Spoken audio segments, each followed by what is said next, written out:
Oh ya, oke. Monggo kalau kelompok 2 mau dimulai. Oke.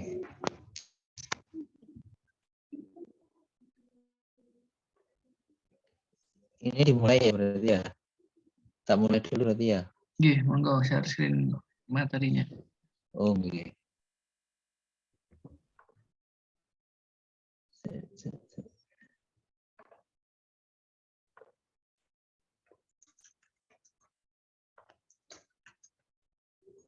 Oke. Bismillahirrahmanirrahim. Assalamualaikum warahmatullahi wabarakatuh. Waalaikumsalam warahmatullahi wabarakatuh. Waalaikumsalam warahmatullahi wabarakatuh. Ya, selamat malam teman-teman semuanya. Selamat malam, Mas. Ya, Malam. terima kasih. Senang sekali saya berjumpa kembali di Zoom ini dalam keadaan sehat walafiat. Semoga kalian juga dalam keadaan sehat walafiat. Amin. Amin. Jadi untuk presentasi kali ini kami dari kelompok 2 akan mempresentasikan tentang pembelajaran paradigma baru ya. Ini terkait mata kuliah prinsip pengajaran dan asesmen. Dengan dosen pengampu Bapak Sugi. Oke, langsung saja untuk kelompok 2. Jadi mungkin bisa langsung dibaca bareng-bareng ya. Jadi bagaimana konsep pembelajaran paradigma baru dan asesmennya efektif? Pembelajaran paradigma baru merupakan pembelajaran yang berorientasi penguatan kompetensi itu dan pengembangan karakternya sesuai dengan nilai-nilai Pancasila. Pembelajaran paradigma baru memastikan adanya praktik pembelajaran yang berpusat pada murid. Kemudian dilakukan melalui kegiatan pembelajaran di dalam kelas atau intrakurikuler, serta kegiatan di luar kelas atau kokurikuler dan ekstrakurikuler. Pembelajaran paradigma baru memberikan keleluasaan bagi pendidik untuk merumuskan rancangan pembelajaran dan asesmen sesuai dengan karakteristik dan kebutuhan peserta didik. Mungkin selanjutnya bisa dilanjut oleh Mbak Diana. Monggo. Jadi tadi kan gambaran umum ya teman-teman tentang bagaimana sih konsep pembelajaran paradigma baru yang dan asesmen yang efektif. Nah, untuk mencapai suatu efektivitas pembelajaran, maka dari pembelajaran paradigma baru sendiri itu terdapat setidaknya tadi gambaran yang disampaikan Mas Hanif, ada kegiatan intrakurikuler praktik pembelajarannya berpusat pada murid ya. Itu yang pertama, melakukan kegiatan pembelajaran di dalam kelas. Next aja Mas, mohon maaf di next. Oke. Nah, di sini kegiatan intrakurikuler atau kegiatan-kegiatan yang kaitannya dengan pembelajaran itu dilaksanakan secara berdiferensiasi. Jadi melihat sesuai dengan kesiapan, kebutuhan, dan kemampuan dari para peserta didik itu sendiri. Nah, selanjutnya untuk kokurikulernya itu interdisipliner. Jadi kegiatan penunjang itu dilaksanakan di luar intrakurikuler, dan kegiatan itu saling berkaitan antara satu kegiatan dengan kegiatan yang lain untuk menunjang pembelajaran. Nah, nanti akan ada yang namanya proyek penguatan profil pelajar Pancasila di sini. Dan selanjutnya di kegiatan ekstrakurikuler itu sesuai minat dan juga sumber daya dari sekolah atau satuan pendidikan penyedia pembelajaran paradigma baru tersebut. Next.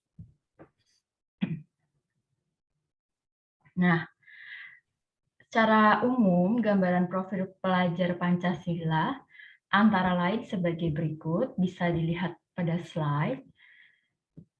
Kita pasti sudah berkali-kali melihat bagian ini, bahkan mungkin sudah hampir hafal dengan isi dari profil pelajar Pancasila yang antara lain berupa beriman, bertakwa pada Tuhan Yang Maha Esa dan berakhlak mulia, berkebinekaan global, bergotong royong, kreatif, bernalar kritis, mandiri, dan keenam pilar ini menjadi penuntun arah dalam mengarahkan segala kebijakan.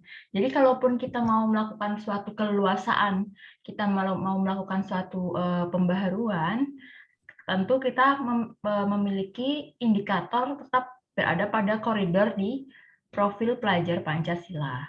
Next akan disampaikan oleh Mbak Elin.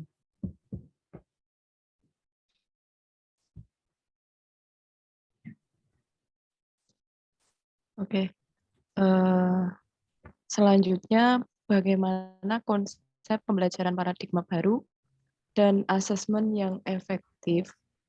Di sini ada beberapa poin terkait dengan konsep pembelajaran pada paradigma baru dan asesmen yang efektif. Yang pertama, pembelajaran dirancang dengan mempertimbangkan tahap perkembangan dan tingkat pencapaian peserta didik saat ini sesuai kebutuhan belajar serta mencerminkan karakteristik dan perkembangan yang beragam sehingga pembelajaran menjadi bermakna dan menyenangkan. Kemudian yang kedua, pembelajaran dirancang dan dilaksanakan untuk membangun kapasitas untuk menjadi pembelajar sepanjang hayat. Yang ketiga, proses pembelajaran mendukung perkembangan kompetensi dan karakter peserta didik secara holistik atau menyeluruh. Kemudian yang keempat, pembelajaran yang relevan, yaitu pembelajaran yang dirancang sesuai konteks, lingkungan, dan budaya peserta didik, serta melibatkan orang tua dan masyarakat sebagai mitra. Yang kelima, pembelajaran berorientasi pada masa depan yang berkelanjutan. Lanjut, Mas. Nah, di sini ada skema rancangan pembelajaran paradigma baru. Jadi, sebelum melakukan pembelajaran, di sini kita mengacu pada capaian pembelajaran, kemudian dari capaian pembelajaran yang sudah ada diturunkan lagi menjadi tujuan pembelajaran. Setelah itu dari tujuan pembelajaran yang sudah kita buat diturunkan lagi menjadi alur tujuan pembelajaran. Kemudian setelah itu kita susun menjadi perangkat ajar atau yang saat ini kita kenal sebagai modul ajar.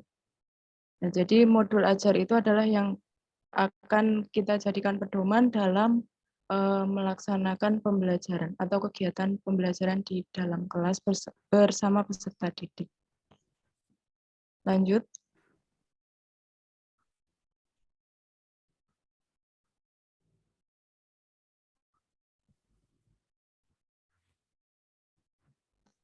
Kemudian ada asesmen yang efektif untuk mengukur capaian belajar peserta didik.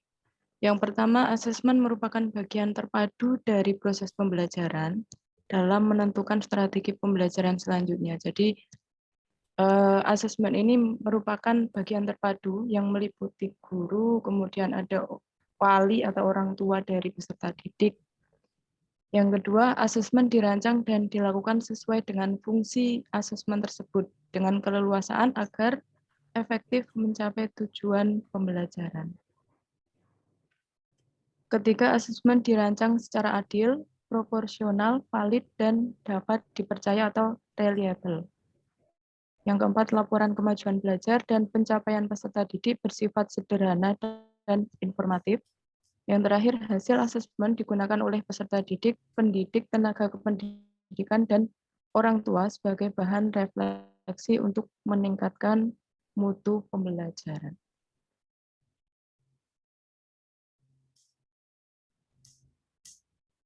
Kemudian ada kriteria tujuan pembelajaran, idealnya terdiri dari dua komponen.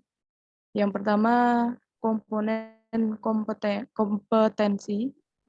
Ini mencakup sikap, kemudian pengetahuan dan keterampilan yang nanti harus dicapai oleh peserta didik.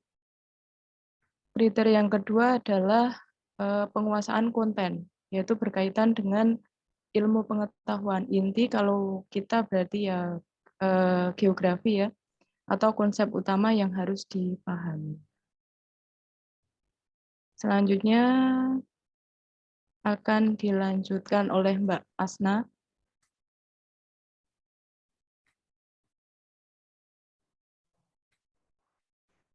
Baik, saya akan melanjutkan materi berikutnya. Minta tolong Mas Hanif dilanjutkan. Ya, maaf, ini jaringannya jauh bermasalah. Agak delay. Oke, lanjut. Oke, saya lanjut masuk kepada bagaimana pembelajaran paradigma baru dan asesmen yang efektif untuk mencapai capaian pembelajaran yang telah ditentukan.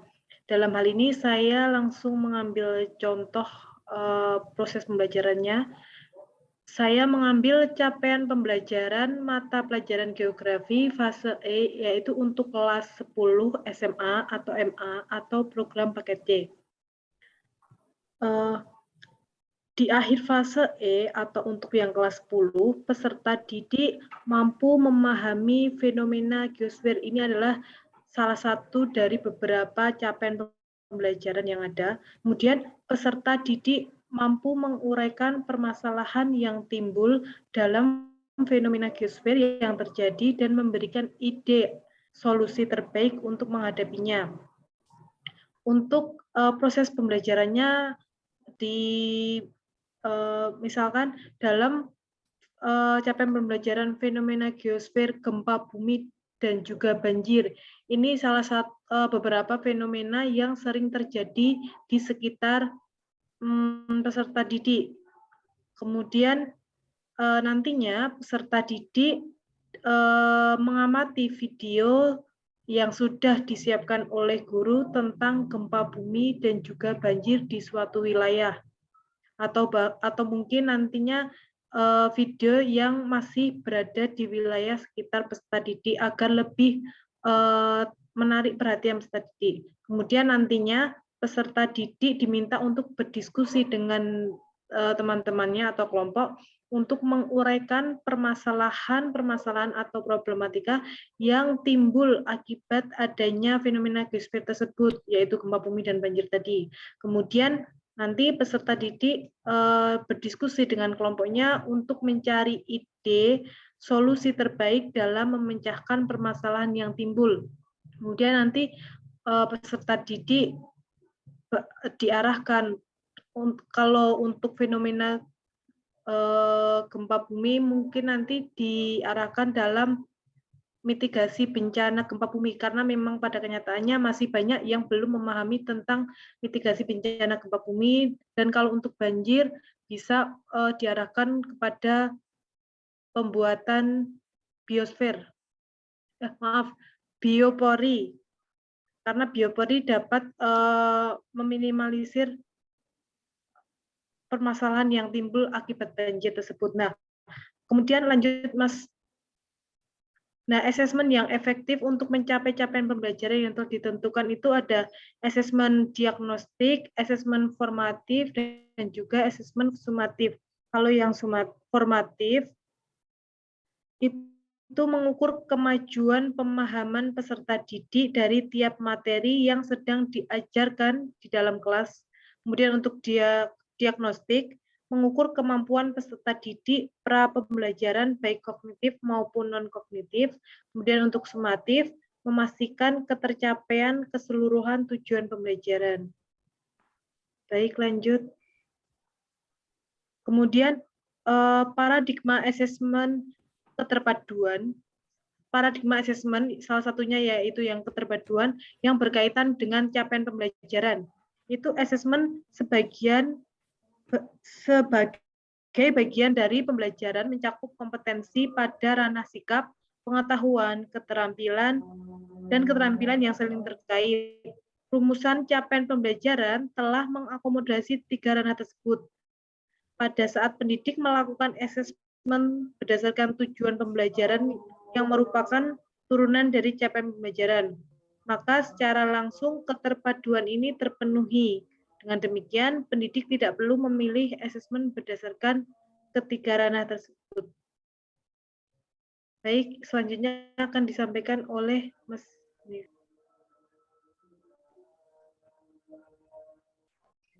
Oke, untuk selanjutnya ada tantangan pembelajaran paradigma baru ya. Jadi ini mungkin sebagian besar sudah dipaparkan di kelompok sebelumnya tadi. Jadi tantangannya untuk perencanaan untuk pembelajaran paradigma baru ini tentu kita bisa melihat bahwa adanya keberagaman karakteristik dari tiap peserta didik itu menjadi tantangan tersendiri dalam penerapan pembelajaran paradigma baru, sehingga perlu menyesuaikan kebutuhan dari tiap muridnya, jadi suatu tiap individu. Kemudian ada sebagian besar SDM dari pendidik yang belum mengetahui konsep pembelajaran paradigma baru, itu tantangannya. Kemudian perlu adanya adaptasi dengan perkembangan teknologi dalam waktu singkat, terutama bagi pendidik yang sudah senior, itu biasanya perlu harus belajar keras, apalagi kan beliau dulu awal-awal mengajar kan dulu masih belum menggunakan teknologi. Kemudian perlu adanya pembaruan sumber referensi belajar peserta didik, karena kan dengan adanya pembelajaran yang baru ini perlu adanya sumber referensi yang baru juga. Kemudian untuk strategi rencana pembelajaran dan asesmennya kan menjawab dari tantangan pembelajaran asesmen paradigma barunya, yaitu perlu adanya sosialisasi pembelajaran paradigma baru secara berkala agar dapat diterima semua kalangan sesuai proporsi pembelajarannya. Kemudian adanya keberlanjutan dan penguatan konsep setiap generasi dari pendidik. Kemudian ada tiap sekolah atau instansi pendidikan itu menentukan strategi gaya belajar berdasarkan kemampuan karakteristik peserta didik. Kemudian melakukan evaluasi dan asesmen pembelajaran pada tiap periode satuan pendidikan agar dapat mengetahui kekurangan dan hal yang perlu ditingkatkan. Jadi itu yang untuk strateginya.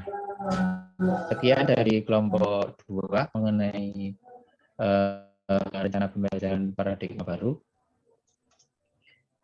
Mungkin bisa dilanjut untuk pemateri kelompok selanjutnya. Sekian, terima kasih. Assalamualaikum warahmatullahi wabarakatuh. Waalaikumsalam warahmatullahi wabarakatuh. Monggo untuk kelompok 3.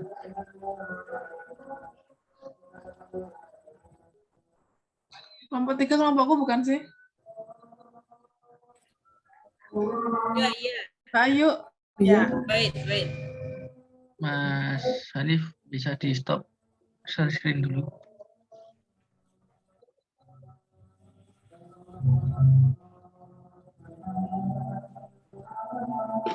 Caranya gimana sih? Di atas, Mas. Atas itu nanti. Atas. Aduh, atau nganggu. Stop. Oh ini udah. Oke. Iya, benar.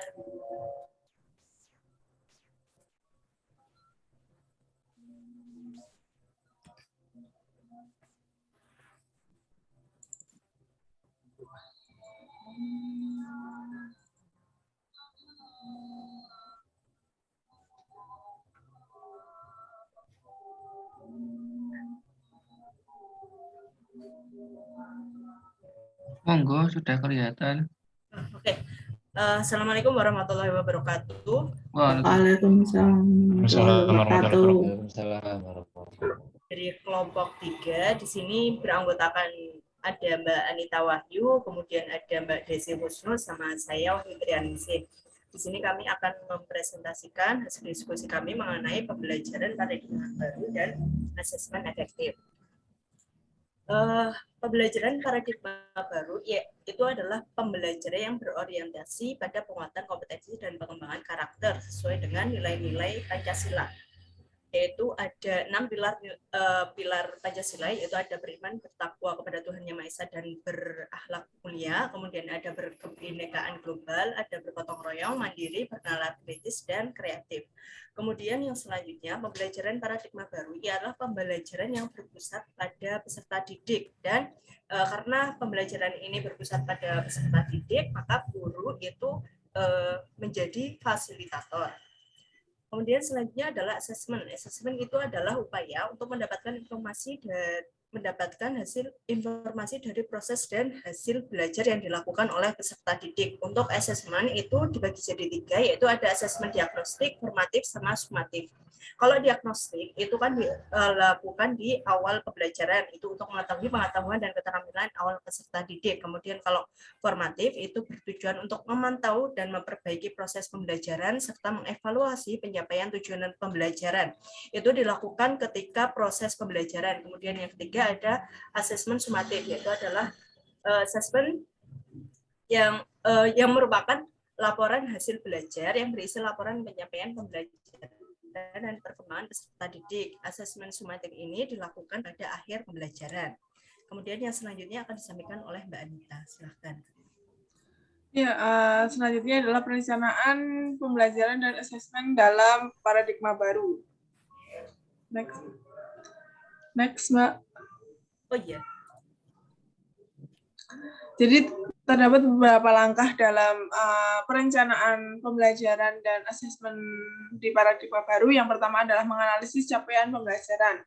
Dari analisis capaian pembelajaran ini digunakan untuk menyusun tujuan pembelajaran dan alur tujuan pembelajaran yang akan digunakan sebagai dasar pada pengembangan kompetensi yang sebagai rujukan dalam proses pembelajaran. Selanjutnya, Mbak. Yang selanjutnya merancang dan melaksanakan asesmen diagnostik.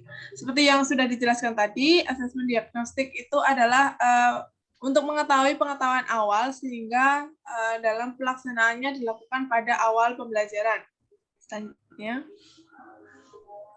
Selanjutnya mengembangkan modul ajar. Jadi dalam pelaksanaan pembelajaran harus adanya modul ajar untuk yang mendukung dalam proses pembelajaran. Selanjutnya, Mbak. Selanjutnya.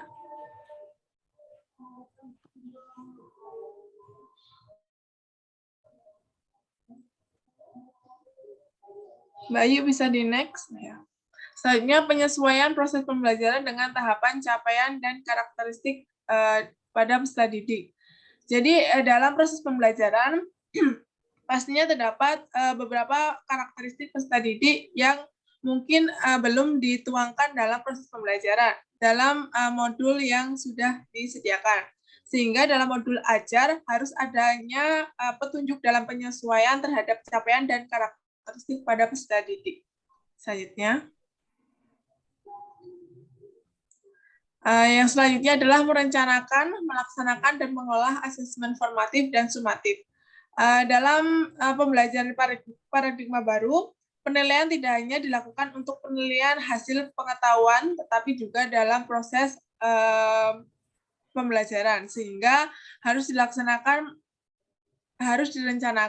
dan harus direncanakan asesmen formatif dan sumatif yang hasilnya akan dapat diolah untuk mengetahui hasil dari pembelajaran.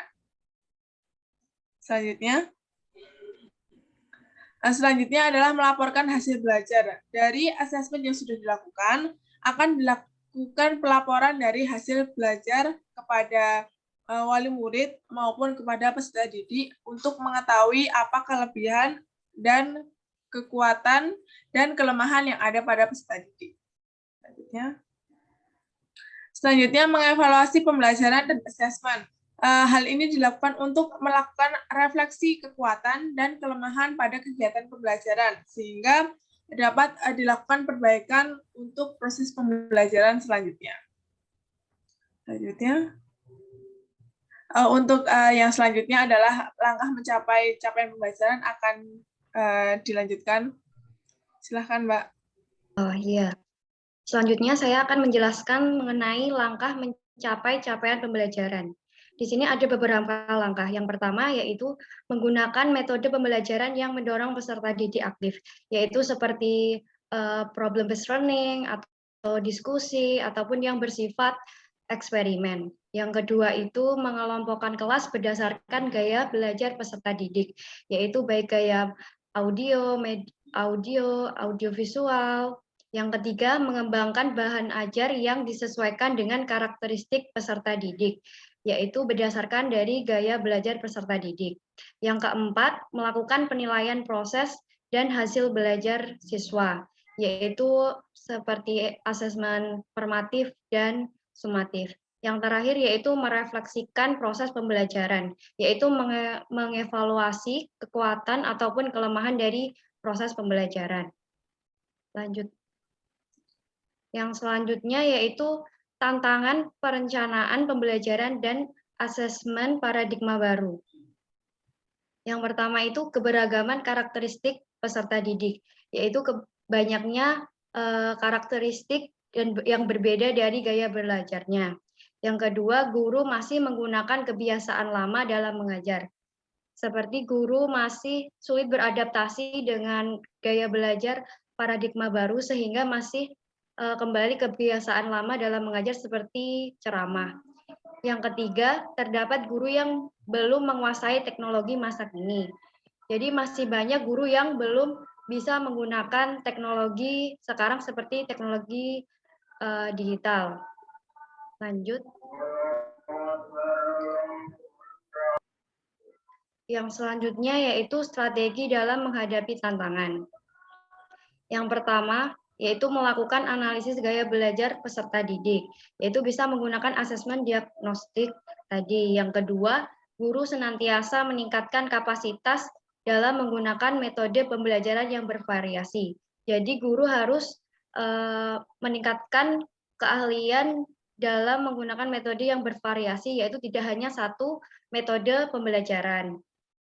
Yang ketiga, memberikan pelatihan teknologi masa kini bagi guru. Sudah, Mbak.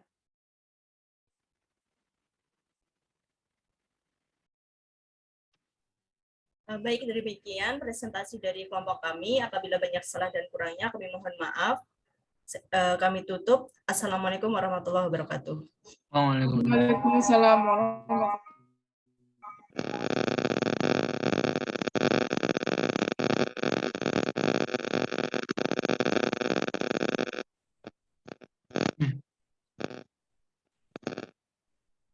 Monggo untuk selanjutnya.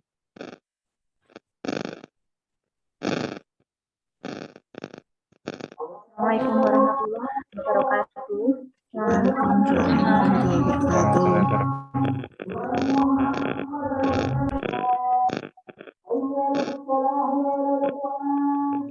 Mbak Mei,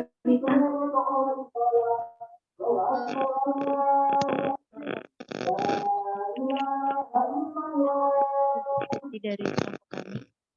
Persepsi boleh di Ini ada suara krek. Ya kayaknya dari Mbak Mailita meresaknya ini. Mbak Malita, kelompokmu Mbak Septi. Iya. Bentar ya. Ya. Lagi ada gangguan audio. Kak, share screen dulu ya.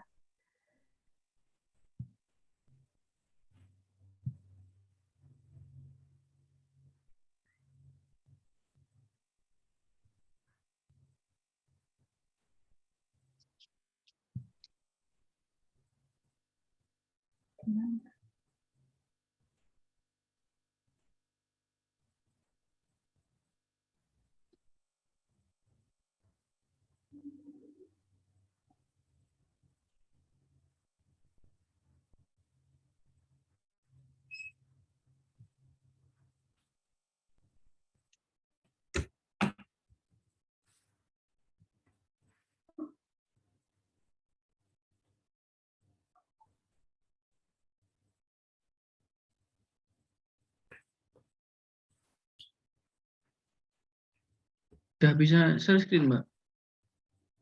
Bentar. Ini.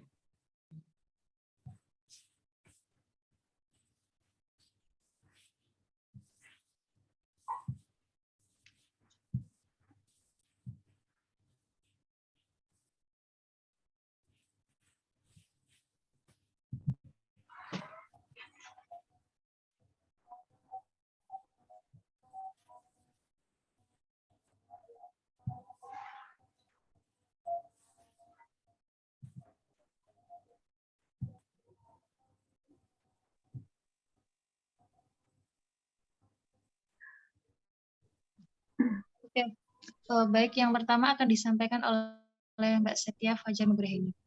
Silakan, Mbak. Untuk ini untuk materi konsep pembelajaran, paradigma baru, dan asesmen yang efektif. Yang pertama terkait dengan paradigma baru. Jadi apa sih paradigma baru itu? Paradigma baru itu memastikan praktik pembelajaran untuk berpusat pada peserta didik dan menampilkan profil pelajar Pancasila. Jadi untuk paradigma barunya ada 3 komponen, yaitu kurikulum, pembelajaran, dan asesmen. Nah, untuk ketiga komponen ini selaras dan saling mempengaruhi. Keselarasan ini yang diharapkan dapat mengubah paradigma pembelajaran agar terjadi perbaikan dan pengembangan praktik pembelajaran secara berkelanjutan. Nah, untuk di dalamnya sendiri itu ada profil pelajar Pancasila. Nah, profil pelajar Pancasila berperan menjadi penuntun arah yang memandu segala kebijakan dan pembaharuan dalam sistem pendidikan Indonesia termasuk pembelajaran dan asesmen. Untuk profil pelajar Pancasila sendiri terdiri dari 6 ya, yaitu yang pertama beriman bertakwa pada Tuhan Yang Maha Esa dan berakhlak mulia, 2 berkebinekaan global, 3 bergotong royong, kreatif, bernalar kritis, dan mandiri.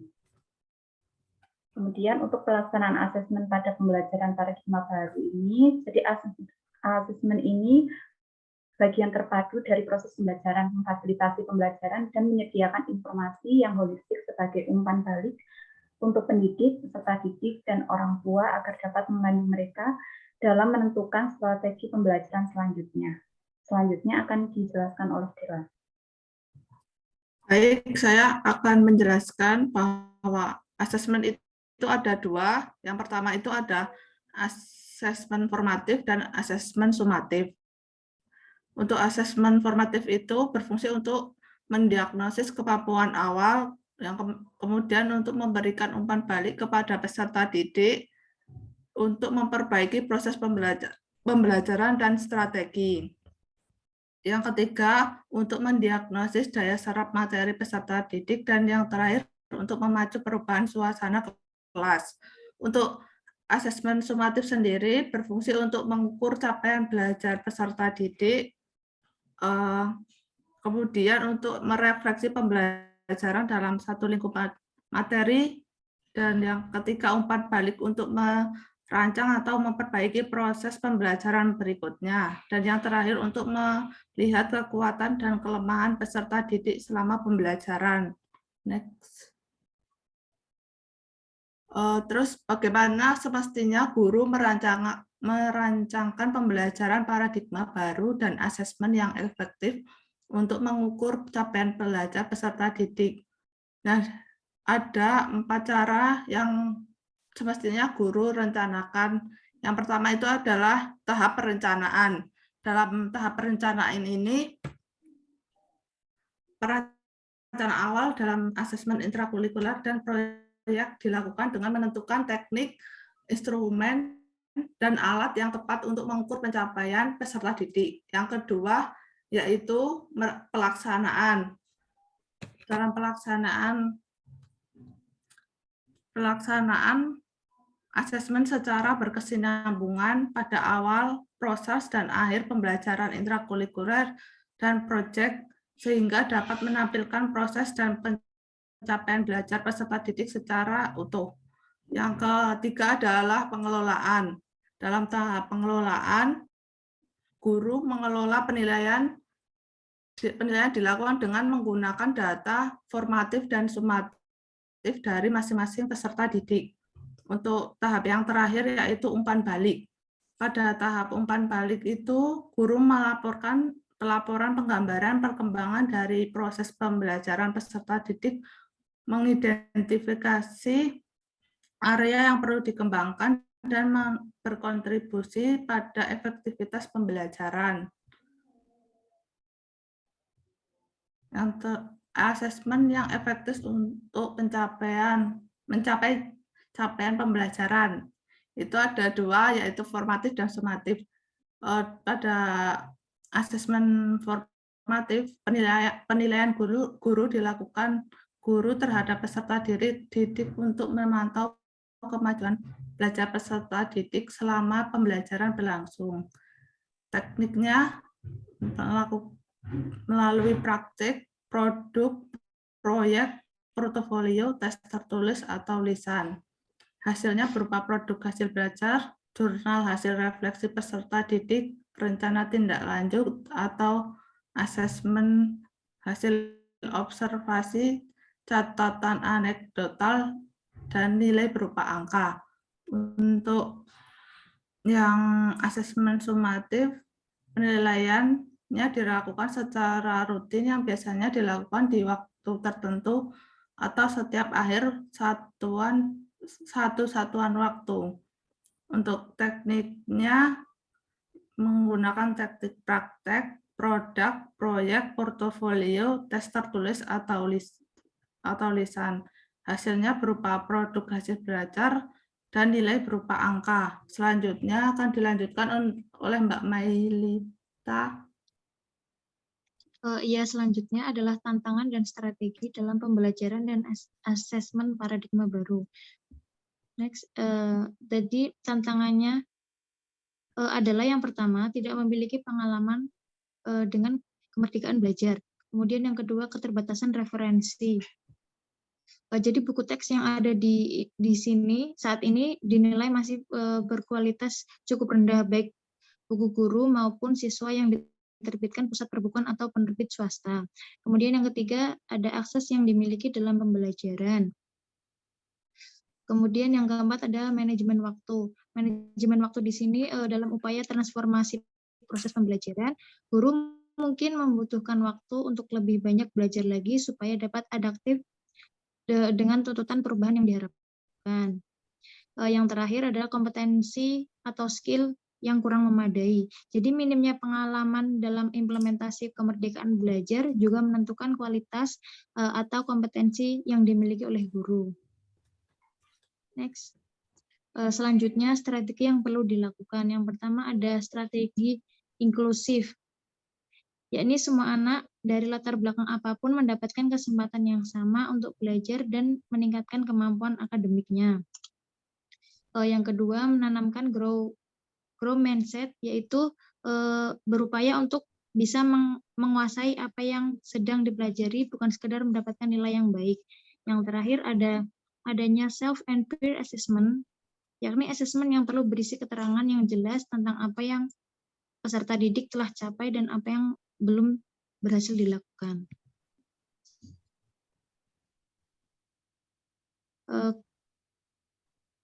Terima kasih.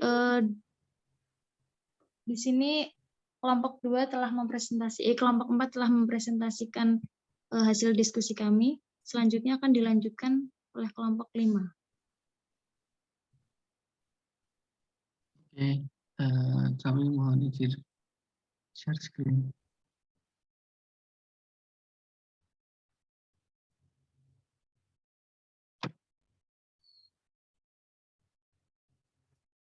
Mbak Bibi sama Mas Faruk udah join nih. Ya, tapi sinyalku rada anu sik. Sudah kelihatan. Aku off cam nggak apa-apa ya? Soalnya sinyalnya bener-bener anu. Oh iya. Oke. Sudah kelihatan belum nih? Tak coba nih. Wis ketok ya. Sudah kelihatan. Oke.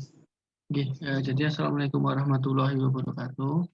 Waalaikumsalam warahmatullahi wabarakatuh. Mohon izin kami dari kelompok 5 ya, yang dari Muhammad Farouk Al-Rasyid, Muhammad Zaki Zamani, sama Mbak Nur Habibah.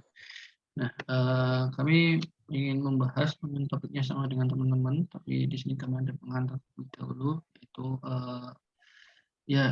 inilah mungkin terkait pembelajaran yang sekarang diterapkan. Gitu. Jadi seperti yang mungkin tadi pagi itu juga disampaikan oleh Pak Ki, bahwasanya di kurikulum sekarang itu ada kayak nilai yang ingin dicapai, atau ibaratnya nanti siswa itu ketika sudah lulus dari sekolah yang ini 9 tahun wajib belajar itu ya, dia punya nilai yang tertanam dalam dirinya. Nah, itu disebut sebagai profil pelajar Pancasila yang mungkin tadi juga sudah dibahas oleh teman-teman. Nah, tapi di sini yang ingin saya tambahkan adalah bahwasanya profil pelajar Pancasila itu diperoleh atau ditanamkan melalui 4 cara ya, kalau yang disampaikan oleh Kemendikbud melalui buku edarannya, yaitu melalui kegiatan intrakurikuler atau pembelajaran yang ada di kelas itu, kemudian ada ekstrakurikuler, jadi kayak misalkan kegiatan-kegiatan tambahan siswa itu mestinya juga ada nilai-nilai yang ditanamkan di sini, kayak gitu, meskipun kadang itu ya masih belum terstruktur, kayak misalkan ketika ya nanti kepanjangan.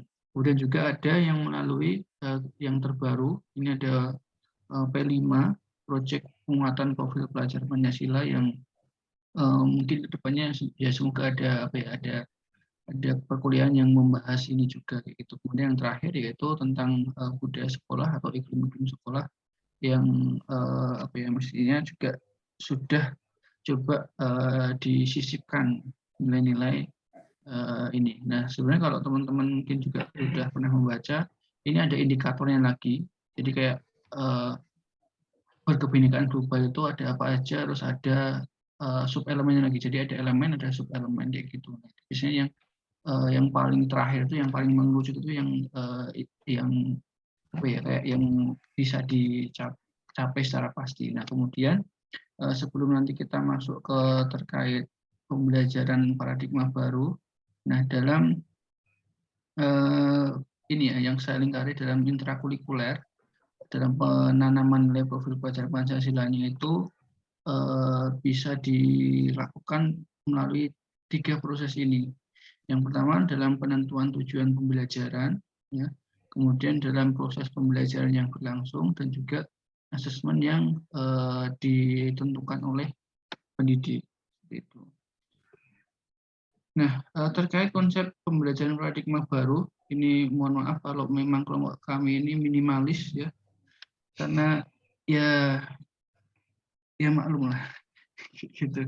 Nah, jadi di sini kami hanya menampilkan sebuah gambar. Nah, inilah yang merepresentasikan apa itu konsep pembelajaran paradigma baru, yaitu pembelajaran yang berfokus atau bersentral pada peserta didik. Ya. Jadi di mana guru itu nanti hanya sebagai fasilitator dalam proses pembelajaran mereka. Jadi mereka diminta untuk yang aktif mencari sumber pengetahuannya, pun pengetahuan baru apa yang harus mereka peroleh, yaitu keaktifan mereka sendiri. Kita hanya memantik dan mengarahkan, seperti itu. Nah, kemudian terkait prinsipnya, nah ini ada 5 prinsip dalam paradigma baru ini. Seterusnya tadi sudah saya bahas.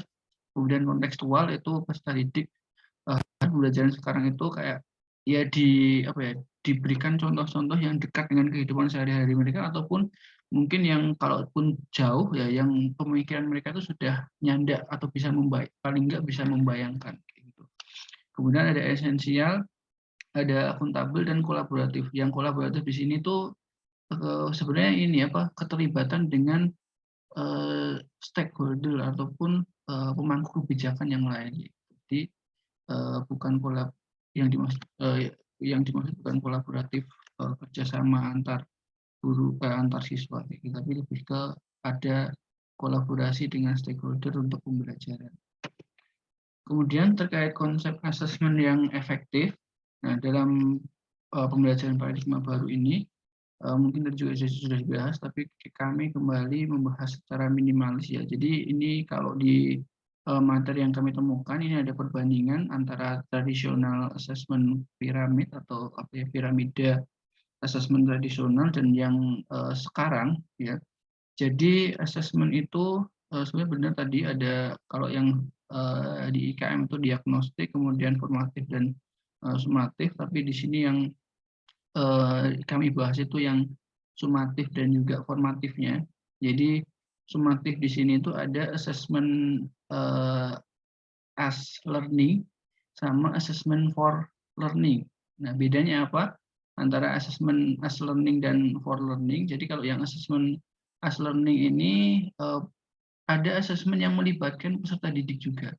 Jadi kalau mungkin teman-teman yang pernah mengajar ya, barangkali ataupun mungkin kita kuliah dulu ya, ketika kelompokan kan kadang kita diminta untuk menilai teman kita.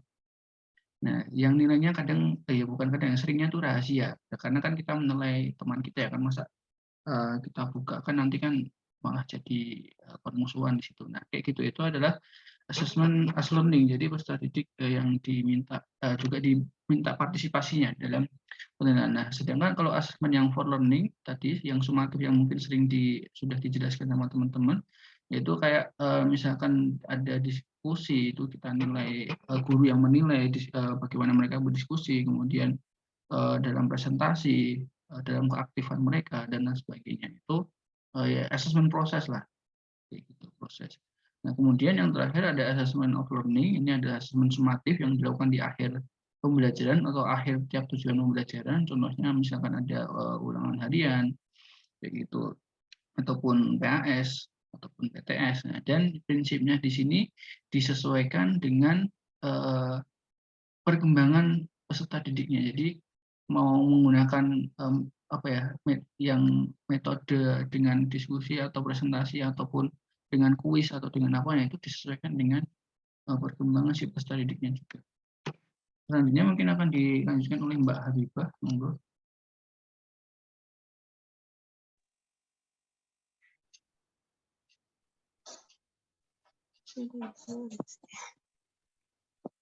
Bisa belum ya?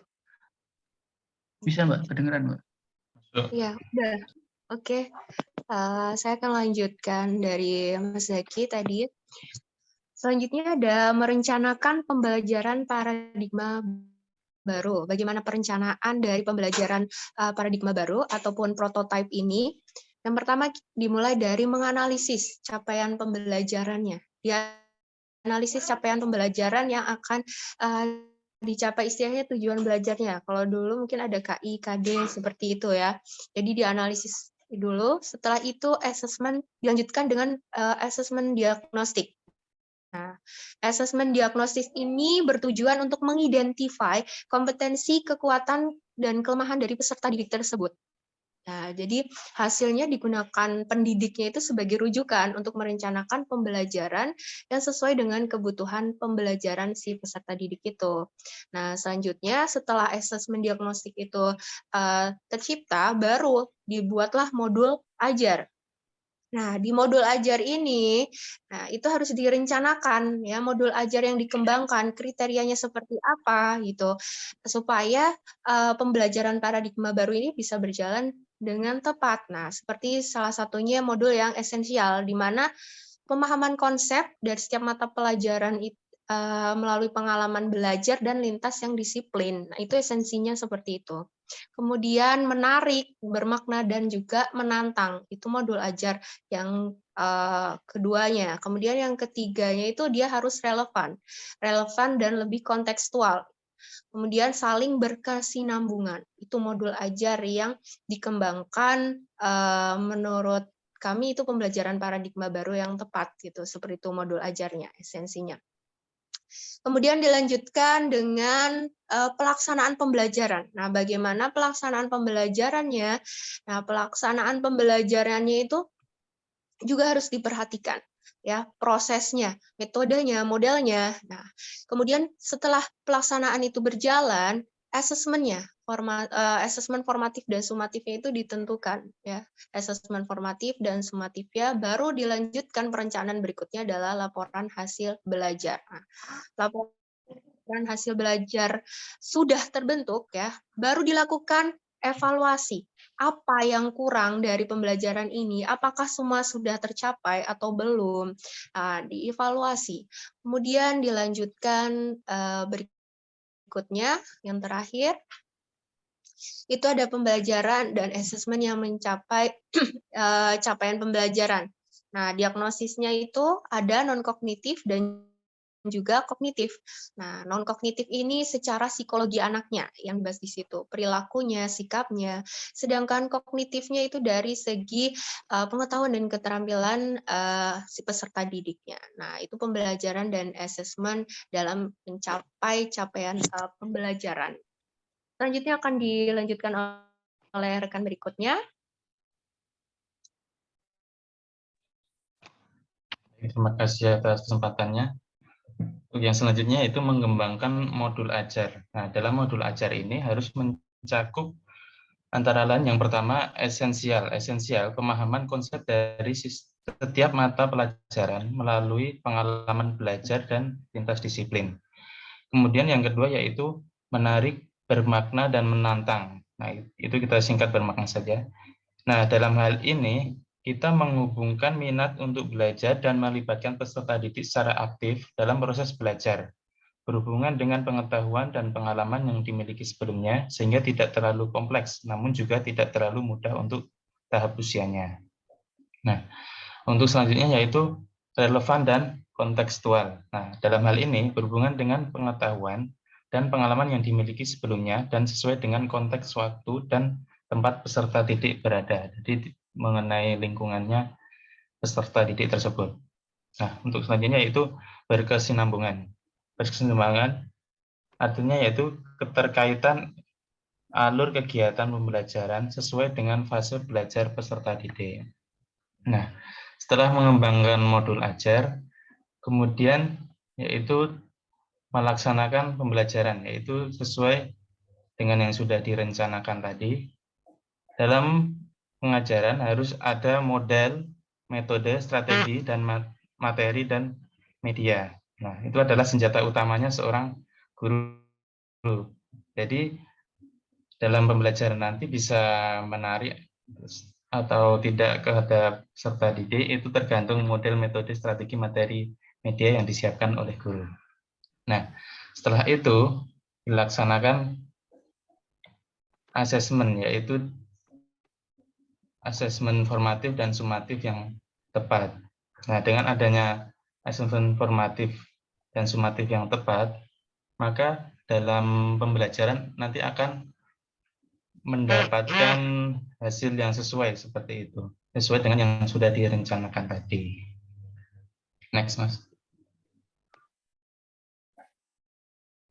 Nah, untuk selanjutnya yaitu tantangan. Tantangan ini bukan hanya dari peserta didik, namun juga dari pendidik juga. Yang pertama yaitu peserta didik belum memahami sepenuhnya makna dari proses pembelajaran yang dilakukan yang mencerminkan profil pelajar Pancasila seperti itu. Nah, yang pertama ini peserta didik belum memahami sepenuhnya. Nah, jadi pada saat sekarang ini kebanyakan siswa itu dari pengalaman sebelumnya itu kebanyakan fokusnya itu dari guru, dalam arti informasi, segala materi, segala pembelajaran itu fokusnya dari guru. Untuk peralihan ke paradigma baru yang saat ini, siswa mungkin masih kesulitan lah seperti itu. Seperti yang mungkin pengalaman kita juga dalam pembelajaran yang sudah kita alami, mungkin untuk beralih dari hal yang kebiasaan ke kebiasaan yang baru, itu perlu adaptasi yang cukup lama. Nah, itu yang tantangan yang pertama. Yang kedua, yaitu pendidik dan peserta didik belum bisa menerima sepenuhnya peralihan kurikulum sebelumnya dengan kurikulum yang baru. Nah, untuk yang tantangan kedua ini, pendidik yang awalnya sebagai sentral dalam pembelajaran gitu masih belum bisa menerima sepenuhnya, dalam arti untuk beralih lagi dari kurikulum yang awalnya K13 atau sebelumnya bahkan KTSP itu menuju hal yang baru itu masih harus adanya seperti penyesuaian lah seperti itu. Nah, itu adalah sebagian tantangan dari kami.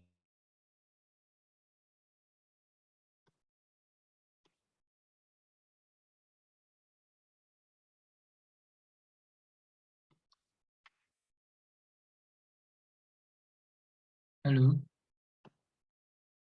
ini nggak ada suaranya atau punya aku ya? Iya, ada suaranya kok. Ada. Nggak ada. Mohon maaf sinyalnya hilang tadi. Oh iya. Sinyal saya hilang tadi. Maaf, off cam saja ya. Iya. Nah, untuk selanjutnya yaitu solusi terhadap tantangan. Nah, solusi yang kami tawarkan yang pertama yaitu menumbuhkan growth mindset. Jadi dalam growth mindset ini artinya setiap peserta didik ataupun pendidik itu juga harus pemikirannya harus berkembang. Jadi sesuai dengan perkembangan zaman seperti itu ya, karena teknologi juga semakin berkembang, maka pemikiran kita pun juga harus semakin berkembang, tidak stuck di posisi yang sebelum-sebelumnya.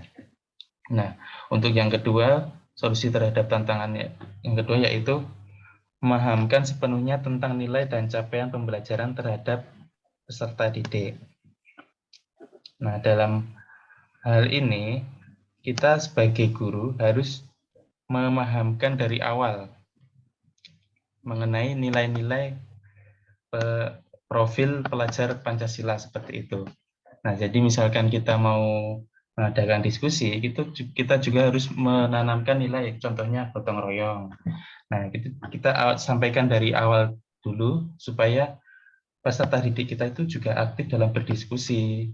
Jadi tidak ada yang istilahnya jaga nih temennya. Nah, seperti itu.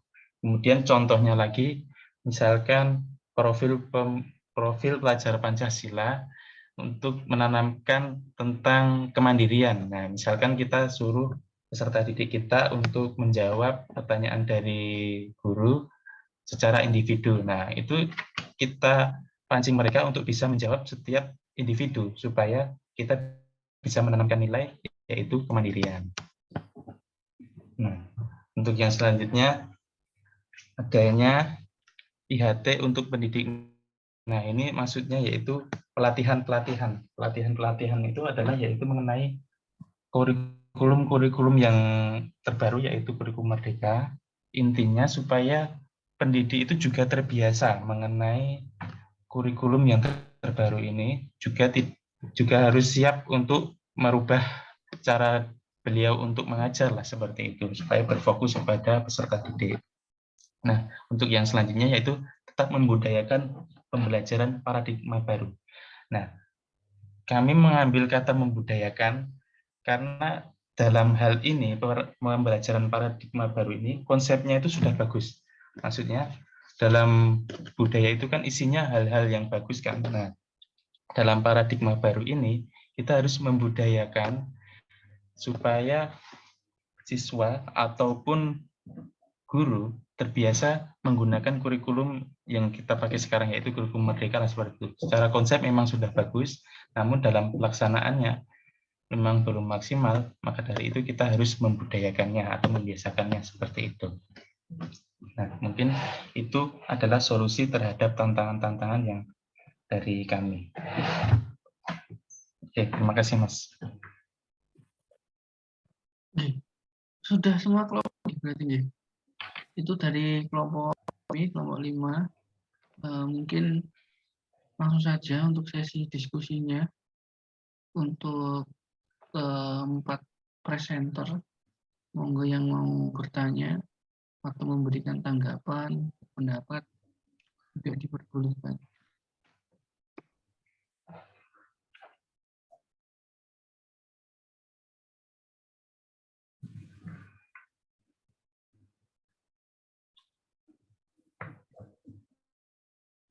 Monggo, yang mau bertanya Oke, atau mau menambahkan? Oke. Saya mau Mas Anip. tanya mungkin sama yang kelompok 5 ya. Ya, kelompok 5 Mas, kami Mas. Ya, ini mungkin contoh kasus sih Mas. Misalkan dalam pembelajaran paradigma baru ini kan sedang akan dilakukan ya, sedang dalam perjalanan menuju penggunaan di instansi pendidikan ya, di sekolah maksudnya. Nah itu dalam pembelajaran ini apakah ada penanganan khusus bagi peserta didik yang dalam tanda kutip unik itu, semisal misalnya ya, ada kasus namanya Richard ya. Richard ini bikin gaduh di kelas sehingga teman sekitarnya ikut rame. Nah itu apakah dalam paradigma baru ini apakah ada konsep khusus untuk menangani hal tersebut, karena kan setiap kita tahu kan kasus di setiap sekolah itu pasti ada yang namanya siswa yang tergolong unik kayak gitu ya. Mungkin ya setiap di kelas itu pasti kita menemukan hal tersebut. Mungkin seperti itu sih Mas. Monggo. Monggo Mbak Habibah apa Mas Farouk? Ya, saya akan mencoba menjelaskan yang tadi jadi pertanyaan Mas Hanif. Sebenarnya saya berbagi pengalaman saja ya. Untuk pembelajaran paradigma baru ini, sebenarnya ada sebuah sekolah yang sudah menerapkan paradigma baru ini tanpa pemerintah mengkeluarkan sebelumnya. Ada sekolah yang sudah menerapkan, ya. Karena saya pernah berada di sekolah tersebut dan ternyata, pemerintah ternyata sudah menyiapkan ini jauh hari dan sudah dibaca oleh sekolah-sekolah tertentu. Nah, di mana ada siswa yang memiliki keunikan tertentu ya, jadi butuh penanganan khusus juga. Nah, di sini seharusnya untuk sekolah negeri yang dikelola oleh pemerintah, kita belum punya wadah tersendiri seperti daycare ataupun terkait psikologi anak. Nah, itu pasti akan menambah beban lagi. Jadi PR kita terhadap siswa-siswa yang unik ini ataupun berkebutuhan khusus di sini itu bukan berarti dia berbeda dengan teman yang lainnya, tapi sama saja bagaimana kita menjadikan siswanya itu ya sama dengan siswa lainnya, dan siswa lainnya juga memperlakukan temannya seperti teman lainnya gitu. Nah, di sini peran guru itu sangat penting. Ya, perlunya pelatihan-pelatihan dari sekolah tersendiri. Ini sekolah di bawahan yayasan ya, bukan sekolah negeri pada umumnya. Mungkin nanti pemerintah bisa ke depannya akan menerapkan seperti itu ya, di bawah naungan yayasan, di mana mereka melakukan pelatihan-pelatihan kepada guru-gurunya bagaimana jika menghadapi anak yang bertipe ADHD ataupun slow learner dan penanganannya seperti apa, guru wajib mengetahui. Kalau di sana bukan guru ya, tapi fasilitator. Nah, mungkin dari sini untuk diterapkan guru pada umumnya yang belum punya pengalaman seperti itu, nah itu kembali lagi ke guru masing-masing. Ingin nggak mendalami siswanya, mau nggak tahu karakter siswanya untuk mencapai capaian belajar ke depannya. Nah, itu fungsinya paradigma baru, supaya kita mengetahui karakter, gaya belajarnya seperti apa, dan perlakuan apa, di mana kita meletakkan posisi pembelajaran yang tepat. Itu jadi PR kita masing-masing sebenarnya, dituntut seperti itu. Bahkan tadi ada obrolan ya dengan guru pamong saya, ya mungkin ini sedikit informasi. Jadi guru pamong saya juga harus bisa mempelajari ya, dituntut mempelajari siswanya, mengetahui kalau seperti apa sih kelemahan atau kekuatan dari masing-masing siswanya gitu. Bahkan dulu waktu saya berada di sebuah yayasan tersebut, saya punya catatan personal masing-masing siswa dari kelebihan kekurangan setiap mingguannya, punya datanya. Nah, mungkin ini nanti bisa diterapkan ke personal guru masing-masing, itu yang menjadi PR. Jadi kembali lagi ke diri masing-masing guru. Mau nggak kamu mencapai capaian belajar anak gitu. Mungkin itu. Ada yang bisa menambahkan dari yang lainnya? Nah, aku izin menambahkan karena aku juga kelompok 5. Oke, tapi nanti aku pengen nanya tentang tadi sih Mbak, apa catatan per anak tadi sih, karena itu kan menarik ya, dan itu kan sebenarnya ya implementasi yang sebenarnya terkait IKM. Nah, itu yang belum aku punya gambaran dan ya itu sih yang harusnya diterapkan juga karena perkembangan per personal kan ya itu. Nah, izin menambahkan Mas terkait apa ketika di rombel itu ada anak yang berkebutuhan khusus atau anak istimewa ya, anak yang istimewa. Dulu waktu dapat mata kuliah pendidikan inklusi kalau nggak salah, itu baru aku tahu juga kalau sebenarnya sekolah-sekolah, terutama sekolah-sekolah negeri ya, itu tuh ini loh kalau jenengan pernah dengar sekolah ramah anak. Nah, sekolah ramah anak. Nah, itu sebenarnya ternyata di sekolah itu tuh wajib menerima anak-anak yang istimewa tadi untuk ikut dalam rombel rombel yang normal lah, bukan yang maksudnya rombel yang secara umum kayak gitu. Dan itu ada ketentuannya, tapi aku lupa Mas. Pokoknya karena nggak punya dokumen kayak peraturan-peraturan yang membahas itu, jadi aku lupa. Tapi seingatku itu satu rombel itu maksimal 2 atau 3 anak yang istimewa kayak gitu. Nah, tapi untuk di IKM ini atau di kurikulum Merdeka ini aku belum pernah membaca yang spesifik di pembahasan bagaimana cara ya penanganannya, terus konsep manajemen kelasnya seperti apa. Nah, itu sebenarnya belum belum mungkin memang aku belum mengeksplor yang lebih jauh atau kayak gimana. Nah, cuma itu tadi dari kayak kebijakan sebelumnya kan sudah ada tuh kayak memang harus menerima yang anak istimewa tadi. Nah, ada ini lagi ada ketentuan lagi yang harus diterapkan. Nah, jadi dalam kelas tersebut itu tuh harus ada guru pendampingnya sama kayak di SLB gitu. Nah, ini nggak tahu mungkin nanti yang dulu pernah dapat inklusi dan praktek datang ke sekolahnya, wawancara dan sebagainya, barangkali meluruskan.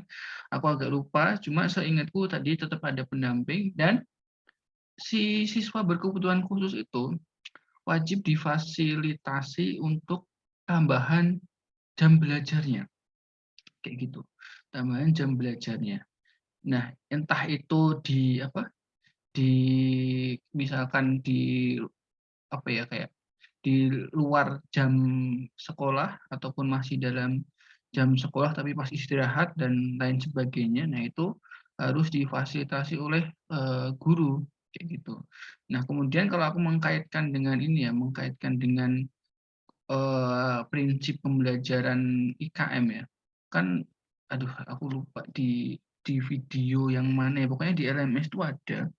Biasanya kalau IKM itu dia nggak berpacu pada kayak semua anak itu harus finish di garis finish yang sama kayak gitu. Nah, itu kan sebenarnya sudah termasuk kurikulum yang inklusi kayak gitu. Dia menganggap ya garis finish setiap anak itu berbeda. Nah, tadi mungkin caranya seperti apa dalam melihat garis finish anak, mungkin tadi dengan catatan harian, pokoknya catatan personal yang disampaikan Mbak Habibah nanti, mungkin ya kita bisa belajar lebih jauh dari situ dalam mengelola anak-anak yang memang punya keistimewaan tersendiri tadi. Mungkin kayak gitu Mas kalau yang setahu tentang pendidikan inklusi. Oh, baik. Jadi seperti aku mau menanggapi yang Mbak Abah tadi, berarti emang jadi PR kita sendiri sebagai calon pendidik anak ini ya, maksudnya kan tiap anak kan beda-beda, terus jadi belum ada kayak semacam panduan dari pemerintah langsung mengenai untuk penanganan tersebut ya dari Kemendikbud, dari paradigma ini ya, Mas Mbak. Sih Mas, kalau bacaan terkait itu belum bisa sih, cuma di kebijakan sebelumnya itu sudah ada sekolah inklusi tadi, gitu. Kebijakan sekolah inklusi. Oke, terima kasih. Mungkin ada yang mau menang dari kelompok lain, boleh loh kalau mau menanggapi, barangkali masih mau diskusi.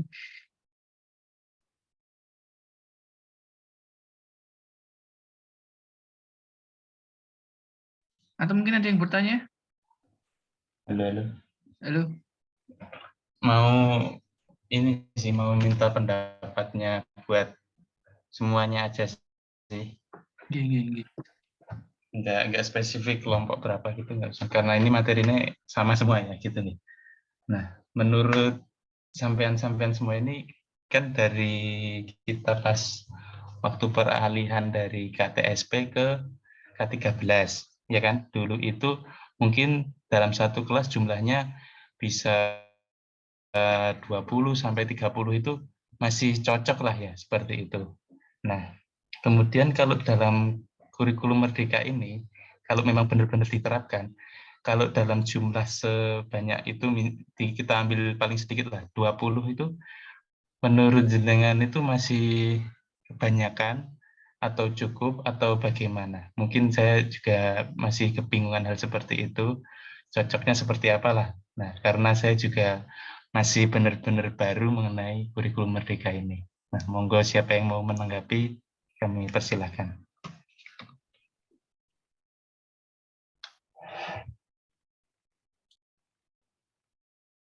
Monggo. Kalau secara sederhananya tadi minta pendapat tentang apa, Mas Faruk? Minta pendapat tentang jumlah dalam satu kelas gitu loh, Mas. Jadi kan kalau dalam KTSP, kalau dalam K13 itu jumlah siswa satu kelas 20 itu juga masih istilahnya cukup lah ya. Nah, kalau dalam sekarang itu kalau misalkan 20 ini menurut kalian ini kebanyakan apa cukup apa gimana gitu kan? Mungkin Mbak Harbi tadi sih kan ada pernah melakukan pencatatan ini ya per anak. Nah itu Mbak Habibah mencatat per anak itu megang berapa anak Mbak? Apakah juga sebanyak rombel pada umumnya? Iya, sebanyak 20 apa enggak? Ya, itu udah satu kelas. Sebenarnya saya waktu itu mengajarnya di sebuah sekolah dasar, ya sekolah dasar. Sebenarnya bukan ranah saya untuk mata pelajaran yang harus dilakukan, ya. Harusnya saya geografi, saya mengajarnya matematika. Nah, di situ sebagai pengalaman baru dan batu loncatan sebenarnya karena nanti saya akan ditempatkan di sekolah menengah pertamanya, bukan di sekolah dasarnya. Jadi sebagai batu loncatan untuk mengenal siswa di sekolah tersebut. Nah, catatannya itu satu kelas itu bisa sekitar 15 orang, tapi itu hanya untuk A atau B gitu. Misalnya 3A, 3B gitu. Ada 3A ada 15 orang, 3B ada 15 orang, termasuk anak yang mempunyai kebutuhan khusus. Dia sudah dibaca oleh psikolog dari sekolah tersebut. Jadi kita di situ fasilitator hanya mewadahi dan mengarahkan siswanya sesuai dengan porsi mereka gitu. Jadi sebenarnya pembelajaran Ki Hajar Dewantara yang dimasukkan di kurikulum Merdeka itu ada di situ. Sebelum jauh banget ya, jauh sebelum ada penerapan itu, saya sudah ada di sebuah tempat itu gitu. Dan ternyata ada di sebuah sekolah swasta gitu. Dan yang berada di sekolah tersebut memang rata-rata orang tua yang sangat memperhatikan perkembangan anak ya. Jadi saat saya pegang 15 sampai 18 orang dalam satu kelas dan di situ saya bukan sebagai guru pertama ya. Saya hanya sebagai pendamping fasilitator. Jadi seperti wakilnya. Jadi ada guru utama dan ada juga fasilitatornya. Nah, jadi nanti saling bekerja sama antara dua guru dalam satu kelas tersebut. Dan benar tadi yang disampaikan Mas Zaki, anak yang berkebutuhan khusus tersebut mempunyai pendamping. Mereka tetap mempunyai pendamping dan bekerja sama dengan guru fasilitator di dalam kelas tersebut. gitu. Jadi kita punya catatan penting itu juga bekerja sama dengan lulusan-lulusan psikolog yang mendampingi, atau bahkan bukan dari lulusan psikolog yang memang diberikan pelatihan untuk mendampingi siswa berkebutuhan khusus tersebut. Jadi materi bahan ajarnya pun juga berbeda, ya tingkatannya jelas sangat berbeda, tapi temanya masih sama. Jadi capaian belajar mereka itu akan sama gitu. Cuman porsinya beda gitu. Mungkin ini untuk anak yang berkebutuhan khusus slow learner nanti soalnya seperti apa. Jadi anak yang punya kebutuhan ADHD misalnya itu seperti apa. Jadi dalam satu kelas itu bisa 5 soal. Tipe 5 soal. Ya. Seperti itu model pembelajaran untuk tes kognitifnya ya, untuk kognitifnya. Kemudian perilaku pun kita juga mengamati dan itu jadi catatan kita nanti untuk rapot. Karena rapotnya itu bukan rapot tentang nilai ya, bukan tentang nilai saja, tetapi perubahan perilaku, sikap, keterampilan ada di situ semua. Gitu. Kami dibekali itu dari sekolahan dan sekolahan itu sudah mendatangkan beberapa pelatih-pelatih khusus yang akan memberikan materi tersebut, bagi pengamanannya dan sebagainya.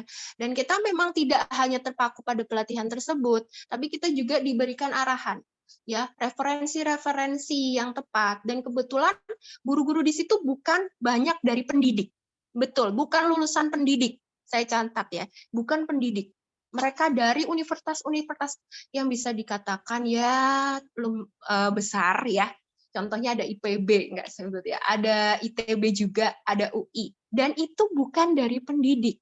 Saya kagumnya dari situ. Jadi mungkin ini nanti ke depannya bisa jadi gambaran kita untuk sebagai guru geografi ya, untuk mempelajari secara mandiri jika pemerintah tidak memberikan tempat ataupun wadah. Karena saya melihat memang sekolah negeri dan sekolah swasta yang punya ketimpangan pembelajaran itu bisa terasa kalau pernah merasakan menjadi seorang pendidik di sana gitu. Ya itu hanya sedikit cerita, mungkin nanti ke depannya jadi bahan evaluasi ya. Keinginan diri mau nggak ini kamu jadi fasilitator untuk membuat siswa-siswa kita itu bisa memahami pembelajaran geografi gitu. Nggak cuma geografi sih, semua pembelajaran juga bisa dikaitkan gitu. Seperti aja sih mungkin sedikit pengalaman dari saya gitu. Jadi saya bisa pegang 30 siswa, punya catatan, itu sangat membuat saya berat setiap harinya, sehingga saya harus berefleksi lagi sesuai jurusan saya gitu. Nah, apalagi kalau kita ini ya, megang 6 rombel, Pak.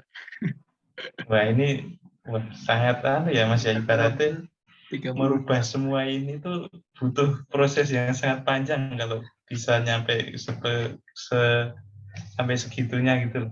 Sedangkan kita kan nanti nih ya, misalnya di SMA kan belum tentu di tempat yayasan ya, maksudnya misalkan di negeri itu kan ya benar-benar posisinya berbeda sama yang kayak tadi yang diceritakan Mbak Diva tadi ya. PR ya kayak banget ternyata. Jadi dalam merubah kurikulum itu bukan cuma kurikulumnya saja, tapi dari segala aspek gitu loh ya. Menurut saya seperti itu. Jauh sekali. Oke. Ada lagi atau bisa dicukupkan karena mungkin time is over?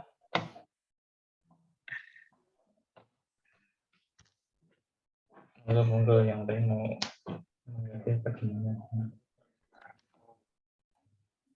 Ini sudah habis ya, Lek? Ya, harusnya udah sih.